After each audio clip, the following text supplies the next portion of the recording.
Long time ago, there was a trapper that lived up in the mountains. He was not a very nice man. He found great pleasure in when taking his skin down to the trading post, which was a 2-day journey from the top of the mountain where he lived, and trying to fool the man who ran the trading post into buying some of the skins that were, well, frankly, worth nothing. You see, he would hide them right in the middle of the pile. He'd tie the pile tight, and he'd walk up to the counter, and he'd set them down on the counter, and he would get to talking to the man at the trading post and trying to divert his attention, and hopefully as the man counted his furs, he wouldn't notice the inferior ones in the middle. One day he made such a trip, left his home, told his wife that he'd be back in a couple of days. His wife was not a very happy woman, but, well, what could she do?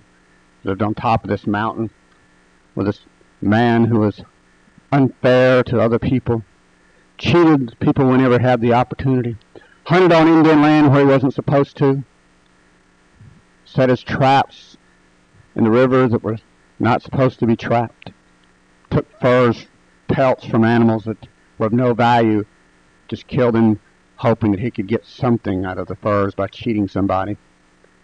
Well, he came down the mountain to the trading post, and he had those furs bundled tight, and he had one particular fur that was from an old gray fox. It was tattered and worn and even had a few bald spots here and there. It had been an old fox. There hadn't been any reason at all for him to kill it, but he'd shot it right between the eyes, skinned it anyway, put that pelt right in the middle, kind of rolled it up a little bit so he could just see the corner of it so it'd get counted.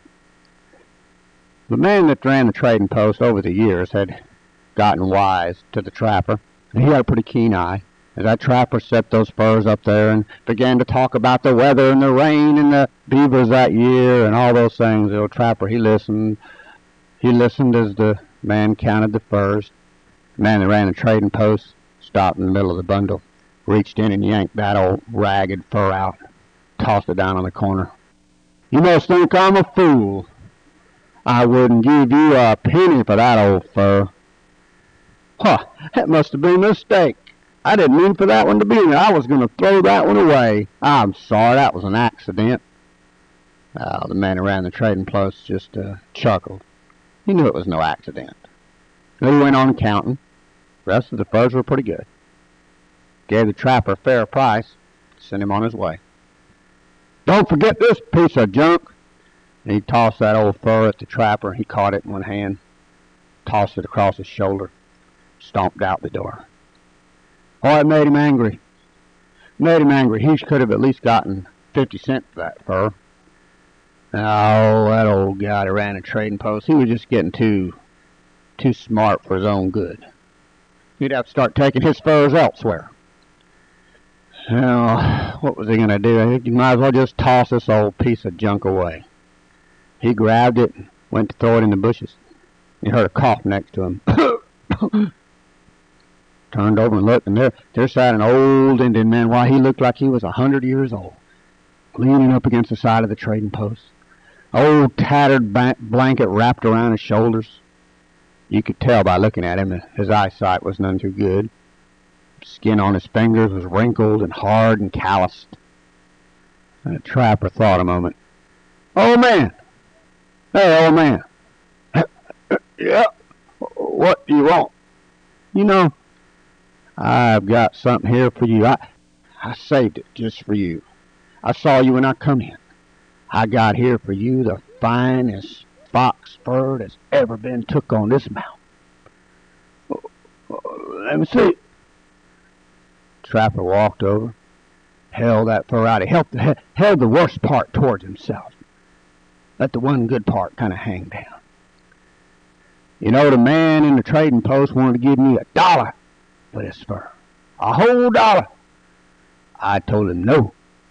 I was saving it for my friend outside. Seemed like a nice fur." He ran his callous fingers across there. His eyes were so bad he couldn't see the worn spots, the bald spots.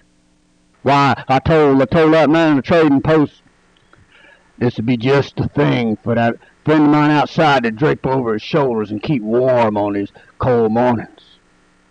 Knowing good and well There was very little warmth left in that tattered old fur. Well, that was mighty nice of you to give me this. Why, I would indeed like to be able to give it to you, but you know, it's been a lean year. I wouldn't sell it to the trading post man for $1. I'll let you have it for 50 cents. Oh, 50 cents. I got no money. No money. Such a fine fur as this, too. Oh, I'd like to have it. Oh, I know, but I tell you, it's been a lean year. Why? You got something to trade for it, maybe? Got something of value? I got nothing but this old blanket. I'm afraid, old man, that ain't much. I wish we could work out a deal, but... Well, wait a minute. What's that around your neck? The old man reached up, grasped, and held his hand. This is a magic arrowhead, but I can't get rid of it. A magic arrowhead, I hear. Old man, you wouldn't be trying to spook me, would you? Get me to give you this fine fur for that old piece of flint around your neck? You wouldn't be trying to fool me by telling me it's magic, would you? You know I don't believe in magic. Why, it's magic. There's three wishes in this arrowhead, but they're not. They wouldn't be good for you. You see, the wishes can read the heart of the man that makes them, and if your heart's not good, the wishes won't be good. Oh man, you're quite a tale there. But in the back of his mind, the trapper was thinking, why, that old arrowhead on a piece of leather, it wasn't worth much. But if he happened to run across one of those city folks who came out there hunting, well, it was quite a story. He could tell them that story. He was sure he could get $1, $2 for that arrowhead. Pelt wasn't worth anything anyway. Tell you what, old man, being as how you're a friend of mine, I probably ought not do this. I'm going to say to myself in the morning, you fool, you let that old man do it to you. But I'm going to make you a trade. I'm going to give you this here fine fur for that arrowhead. The old man, he hemmed and he hawed, but finally thought of that nice warm fur around his neck was too much. So he made the trade. Well, the trapper, he took that arrowhead and he drew it over top of his head and let it hang down there. Went about his way. Didn't even give it another thought. Oh, yeah. Magic arrowhead, 3 wishes. And he just went about. He had 2 days to get back up to his cabin. Long journey. He traveled almost that whole day. When he came to the river, he had to cross. Now, this river, when he'd come down, was pretty low. And he'd just been able to kind of step from rock to rock to get across. But while he'd been gone, there'd been a terrible storm up on top of the mountain. And it had rained and rained. And the water had swollen that little old river into a big, wide, raging torrent. There was no way he could cross. It'd be days before the river got low enough. Wow. I'm going to be sitting here for days waiting for this river to go down. Oh, man. I wish there was a way to get across that river. Suddenly, behind him, he heard a crashing sound, and he just had time to jump out of the way when a huge tree fell across the river from one side to the other. That thing like to kill me. Then he realized, he had a bridge across the river now. What luck. Picked up his sack, got halfway across that tree, sudden it dawned on him. He had wished he could get across the river. And the tree had fallen. Like magic. Like his wish had come true.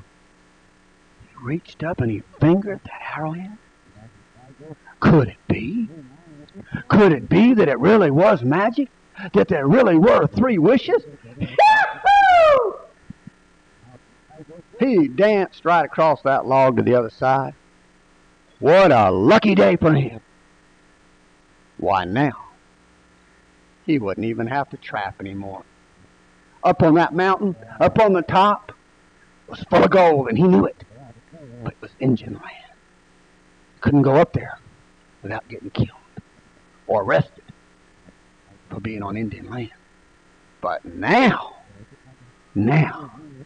he could wish for all that gold. If he had to, he'd wish every one of those Indians dead off of that mountain. Better yet, he could wish that gold to come right out of the ground and pile itself up. He could just walk up, pick it up. He was going to be a rich man. Live in one of them big houses. Do what he wanted to. Have power. That fool old Indian got that ragged old fur. He began to walk through those woods tall, happy and proud, possessor of 2 wishes, anything he wanted. Pretty soon it was starting to get dark. He began to get hungry. So he stopped and built a fire, reached in his pack. His food was gone. Oh, it must have fallen out of the pack when he jumped out of the way of that tree. Oh, man. It's almost dark. Don't have time to shoot nothing. Can't trap nothing. I got another whole day to get back up to my cabin. I might starve to death. But wait a minute.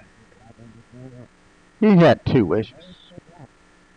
He could use one of them for some food. That'd still leave him 1. If he wished for all the gold in the mountain, why, he wouldn't need any more wishes. He sat back and thought, what should he wish for? What would he like to eat? Well, one of them big, thick steaks that they made up down in their town. Or got one of them big old fat cows and cut him a big old thick steak and broiled it on the grill. Maybe one of them fancy dinners, like in those places he never could afford to go in. No. If he was going to wish for something, he ought to wish for what he liked the best. And there was nothing he liked better than a nice, big, thick, juicy bear steak cut right off the flank. Loved that bear steak. Yeah. I wish I had a bear steak. So confident was he in his wish.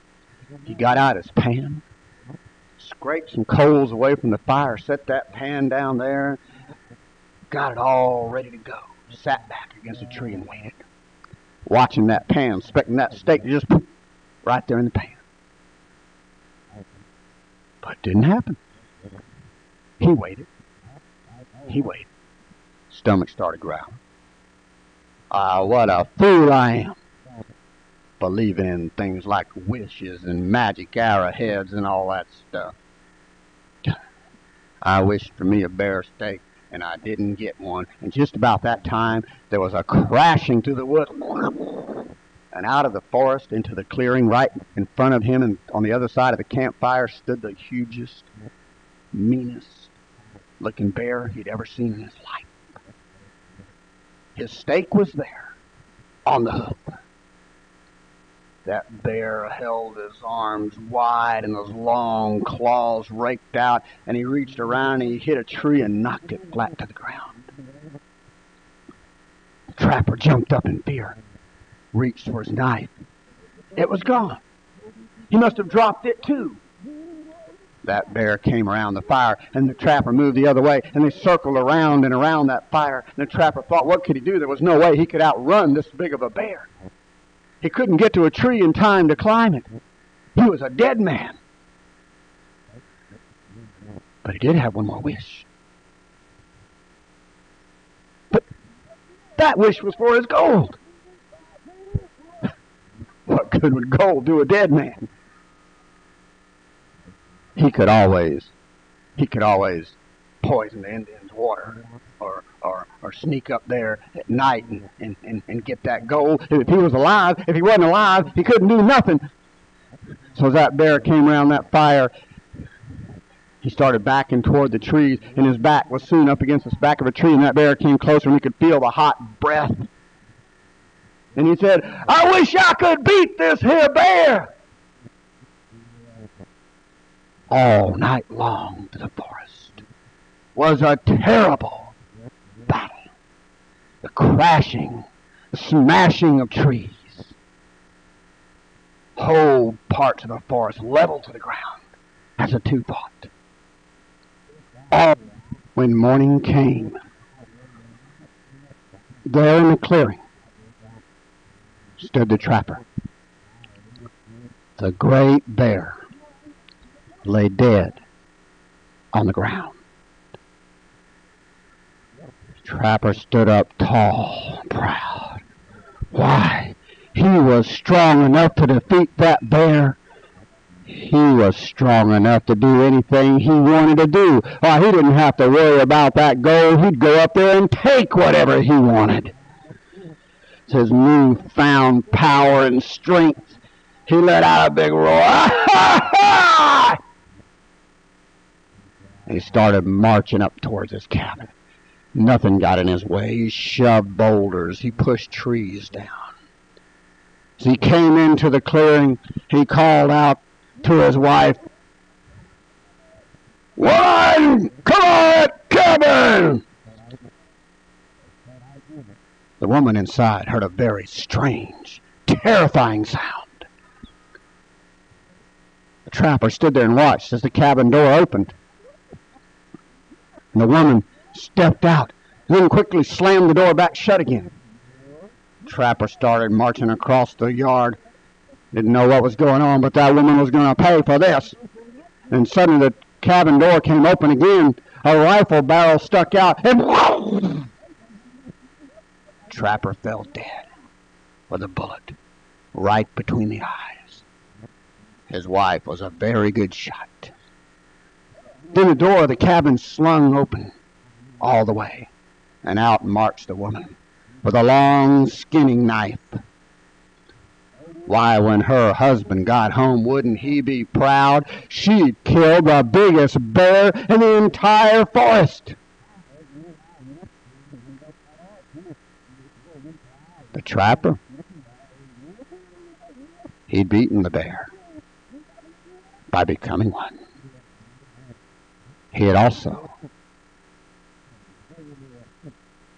had his wishes answered, just like the Indian had said, by his heart.